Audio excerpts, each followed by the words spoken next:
வணக்கம் நண்பர்களே, முக்கியமான சில டாபிக்ஸை இந்த பதிவில் பார்க்க போகிறோம். முதல் டாபிக் என்ன பார்க்க போகிறோம்னா, பிரதமர் மோடி அதிரடி அப்படிங்கிறது முதல் டாபிக். டெல்லியில் பிரைம் மினிஸ்டர் மோடி அவர்கள் சில நலத்திட்டங்களை தொடங்கி வைப்பதற்காக டெல்லியில் ஒரு நிகழ்ச்சி நடந்திருக்கு. முக்கியமாக பார்த்தீங்கன்னா 1675 வீடுகள் அடங்கிய அடுக்குமாடி குடியிருப்பை பிரைம் மினிஸ்டர் தொடங்கி வச்சிருக்காரு. ஆவாஸ் யோஜனா அப்படிங்கிற திட்டம் இருக்குது பார்த்தீங்களா, பிரதமரின் வீடு கட்டி கொடுக்கக்கூடிய திட்டம். அந்த திட்டத்துக்கு கீழே இவ்வளவு வீடுகள் 1675 வீடுகள் அடங்கிய அடுக்குமாடி குடியிருப்பு. இப்போது அந்த வீடியோ வைரலாக ஷேர் ஆகுது. அந்த அடுக்குமாடி குடியிருப்பை பார்க்கும்போது என்ன இவ்வளவு பிரம்மாண்டமாக இருக்குது, பெரிய பெரிய பணக்காரர்களுடைய அடுக்குமாடி குடியிருப்பு மாதிரி அவ்வளவு குவாலிட்டியாக கட்டப்பட்டிருக்கு. 1675 வீடுகள் அடங்கிய அடுக்குமாடி குடியிருப்பு. பிரைம் மினிஸ்டர் அந்த நிகழ்ச்சியில் ஒரு விஷயம் பேசுகிறாரு. அரவிந்த் கெஜ்ரிவால் இருக்கார்ல, அவர் போல நானும் கண்ணாடி அரண்மனையை எனக்குன்னு கட்டியிருக்கலாம், ஆனால் நான் எனக்குன்னு ஒரு வீடு கூட கட்டினது கிடையாது. இந்தியாவில் இருக்கக்கூடிய, நம்ம நாட்டில் இருக்கக்கூடிய ஏழைகளுக்கு 4 கோடிக்கும் அதிகமான வீடுகள் கட்டி கொடுத்துருக்கேன் அப்படிங்கிறத மக்கள் அறிவார்கள் அப்படின்னு பிரைம் மினிஸ்டர் பேசியிருக்காரு. டெல்லியில் கட்டப்பட்ட அந்த குவாலிட்டியான வீடுகள் புகைப்படங்கள் சமூக வலைதளத்தில் வைரலாக ஷேர் ஆகுது. இது டாபிக் 1. டாபிக் 2 என்ன பார்க்க போகிறோம்? நேற்று பிஃபோர் ஜிஎஸ்டி ஆஃப்டர் ஜிஎஸ்டி குறித்து ஒரு பதிவு போட்டிருந்தோம். ஜிஎஸ்டி வருவதற்கு முன்பாக பொருட்களுக்கு எவ்வளவு டேக்ஸ் விதிக்கப்பட்டிருந்துச்சு, ஜிஎஸ்டிக்கு பிறகு அது எவ்வளவா குறைக்கப்பட்டுச்சு அப்படின்னு சொல்லிட்டு ஒரு பதிவு போட்டிருந்தோம். அதில் அரிசிக்கு சொன்னோம், அரிசி ஜிஎஸ்டிக்கு முன்பாக 2.75% டேக்ஸ் விதிக்கப்பட்டுச்சு அரிசிக்கு, ஆஃப்டர் ஜிஎஸ்டி 0. வீட் கோதுமை ஜிஎஸ்டிக்கு முன்பாக 2.5% டேக்ஸ் விதிக்கப்பட்டுச்சு கோதுமைக்கு, ஆஃப்டர் ஜிஎஸ்டி 0. பால், தயிர், மோர் இதுக்கு பிஃபோர் ஜிஎஸ்டி 4% டேக்ஸ் விதிக்கப்பட்டிருந்துச்சு, ஆஃப்டர் ஜிஎஸ்டி 0. பேஸ்ட் இருக்குது பார்த்தீங்களா, பேஸ்ட்டுக்கு பிஃபோர் ஜிஎஸ்டி 27% டேக்ஸ் விதிக்கப்பட்டிருந்துச்சு, ஆஃப்டர் ஜிஎஸ்டி 18%.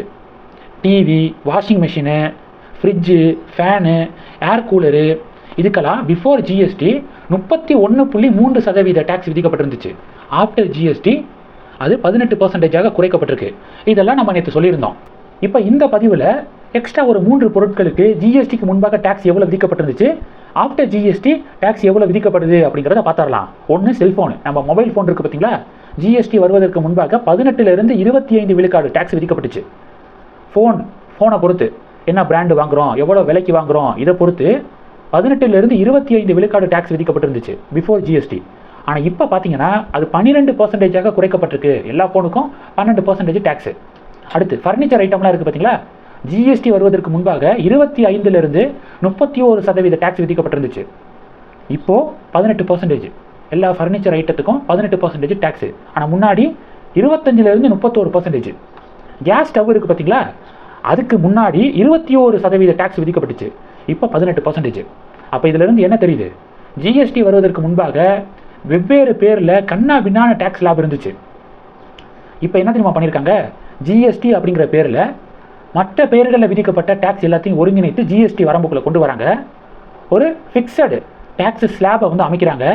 0, 5, 12, 18, 28 இப்படி 5 கேட்டகரியில் ஸ்லாப் ஃபிக்ஸ் பண்ணுறாங்க. ஜிஎஸ்டிக்கு முன்பாக இருந்துச்சு பார்த்தீங்களா டேக்ஸு, அதை விட குறைச்சி இதில் ஃபிக்ஸ் பண்ணுறாங்க. இதுதான் நடக்குது. பேர் தான் ஜிஎஸ்டி. டேக்ஸு குறைக்கப்பட்டிருக்கு. ஆனால் இதை எந்த பத்திரிகையும் சொல்லாமல் இதை வச்சு அரசியல் பண்ணுறாங்க அப்படிங்கிறது தான் யதார்த்தமான உண்மை. ஸோ இன்றைக்கி 3 பொருட்களுடைய ஜிஎஸ்டி முன்னாடி எப்படி இருந்துச்சு, இப்போ எப்படி இருக்குது டேக்ஸ் அப்படிங்கிறத பார்த்துட்டோம். அடுத்து 3வது டாபிக் என்ன பார்க்க போகிறோம் அப்படின்னா, மதுரையில் பாஜக நேற்று பேரணி நடத்தினாங்க. அந்த பேரணியை காவல்துறை தடுத்து நிறுத்தி மகளிர் அணியை கைது பண்ணாங்க. பாஜக மகளிர் அணியை கைது பண்ணாங்க. இதெல்லாம் நம்ம பார்த்துருப்போம். பாஜகவுடைய அந்த பேரணியில் ரஷ்யாவை சேர்ந்த ஒரு பெண் கலந்துக்கிட்டாங்க. நான் சொன்னேன் பார்த்தீங்களா, அவங்க இந்தியாவுக்கு டூருக்கு வந்திருக்காங்க, மதுரையை சுற்றி பார்க்க வந்திருக்காங்க. அப்போ பாஜகவுடைய பேரணியை கேள்விப்பட்டிருக்காங்க. என்ன எதுக்காக அப்படின்னு விசாரிக்கும் போது இது மாதிரி சென்னை அண்ணா யூனிவர்சிட்டி அந்த கேஸ் தொடர்பாக எக்ஸ்பிளைன் பண்ணியிருக்காங்க. அந்த பாதிக்கப்பட்ட பெண்ணுக்கு நீதி கேட்டு போராட்டம் நடத்தப்படுது அப்படின்னு சொல்லிட்டு விளக்கம் கொடுத்துருக்காங்க. ஸோ அதில் இன்ஸ்பயர் ஆகி அந்த ரஷ்ய பெண் நானும் இந்த போராட்டத்தில் கலந்துக்கிறேன் அப்படின்னு சொல்லிட்டு அவங்க பங்கு பெற்றாங்க. அவங்க என்ன சொல்கிறாங்கன்னா, இந்தியாவில் இருக்கக்கூடிய பாலிடிக்ஸ் பற்றியும் பொலிட்டிக்கல் பார்ட்டி பற்றியும் எனக்கு தெரியாது, ஒரு பெண்ணாக இதில் நான் கலந்துக்கிறேன். ஏன்னா உலகம் ஃபுல்லாக பெண்களுக்கு எதிரான குற்றங்கள் நடந்துருக்கு.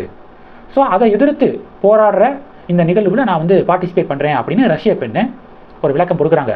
அவங்க எந்த பாலிடிக்ஸும் பேசலை, ஜென்ரலாக அவங்க மனசில் தோணுன விஷயத்தை அவங்க குறிப்பிடுறாங்க. இதில் என்ன டிபேட் தெரியுமா, திமுகவுடைய ஆதரவாளர்கள் நிறைய பேர் கமெண்ட் செக்ஷனில் ஒருத்தவங்க என்ன சொல்கிறாங்க அப்படின்னா, இந்த பெண்ணுடைய பாஸ்போர்ட்டை முடக்கணும், அவங்க வெளிநாட்டிலேருந்து இங்கே வந்திருக்காங்க, இங்கே உட்கட்சி அரசியல் குறித்து பேசுகிறதெல்லாம் தடை விதிக்கப்பட்டிருக்கு, அப்படி இருக்கும்போது அவங்க இப்படி இந்த நிகழ்வுல எல்லாம் கலந்துக்கிட்டதை வச்சு பார்க்கும்போது அவங்களுடைய பாஸ்போர்ட் முடக்கப்படணும் அப்படின்னு ஒருத்தர் சொல்றாரு. இன்னொருத்தர் இவங்களுடைய விசாவை உடனடியாக கேன்சல் பண்ணிட்டு ஊருக்கே அனுப்பிவிடணும், எப்படி பாலிடிக்ஸ் சம்பந்தப்பட்ட ஒரு விஷயத்தில் அவங்க வந்து கலந்துக்கலாம் அப்படின்னு சொல்லிட்டு இன்னொருத்தர் வந்து கொந்தளிக்கிறாரு. இதெல்லாம் நம்ம பார்க்குறோம். பாஜக ரஷ்ய பெண்ணுக்கு ஆதரவு தெரிவிச்சிருக்காங்க. பாஜகவினர் என்ன சொல்றாங்க அப்படின்னா, அப்படியா வெளிநாடுகளை சேர்ந்தவர்கள் அரசியல் சம்பந்தப்பட்ட நிகழ்வுகளில் கலந்துக்க கூடாதுன்னு தானே சொல்றீங்க? இது அரசியல் சம்பந்தப்பட்ட நிகழ்வு கிடையாது. பாதிக்கப்பட்ட பெண்ணுக்கு நீதி கேட்டு போராட்டம், அதுல ஒரு பெண்ணாக தன்னுடைய ஆதரவை அவங்க கொடுத்துருக்காங்க. திமுக எலெக்ஷன் டயத்துல ஒரு வெளிநாட்டை சேர்ந்த ஒருத்தர் என்ன பண்ணாரு, திமுகவுக்கு ஆதரவு கேட்டு திமுகவுக்கு ஓட்டு கேட்டு கேம்பெயின் பண்ணாரு. திமுகவுக்கு ஓட்டு போடுங்க அப்படின்னு சொல்லிட்டு அந்த பதாகைகள் அந்த நோட்டீஸ் எல்லாம் வந்து கொடுத்தாரு ஒரு வெளிநாட்டை சேர்ந்தவர். வெளிநாட்டை சேர்ந்தவங்க இந்தியா வந்தா அரசியல் பேசக்கூடாது அப்படின்னு தான் சொல்றீங்க.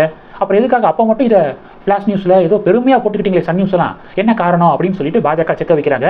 இந்த 3 டாபிக்ஸை பத்தி உங்களுடைய பார்வைகளை மறக்காம கமெண்ட் பண்ணுங்க. இந்த வீடியோ பிடிச்சிருந்துச்சுன்னா லைக் பண்ணுங்க, ஷேர் பண்ணுங்க, மறக்காம நம்ம சேனலை சப்ஸ்கிரைப் பண்ணுங்க. மேலும் நம்ம சேனலுக்கு சப்போர்ட் பண்ணணும் அப்படின்னு ஆசைப்பட்டீங்கன்னா நான் பேசக்கூடிய வீடியோக்கு கீழே நன்றி அப்படிங்கிற ஆப்ஷன் இருக்கு, அதை கிளிக் பண்ணி உங்களால் முடிந்த தொகையை சேனல் வளர்ச்சிக்காக கொடுத்து உதவி செய்யலாம். இல்லை ஜாயின் பட்டனை கிளிக் பண்ணி நம்ம சேனலுக்கு மெம்பரா வந்து ஆகலாம். நன்றி. ஜெய் ஹிந்த்.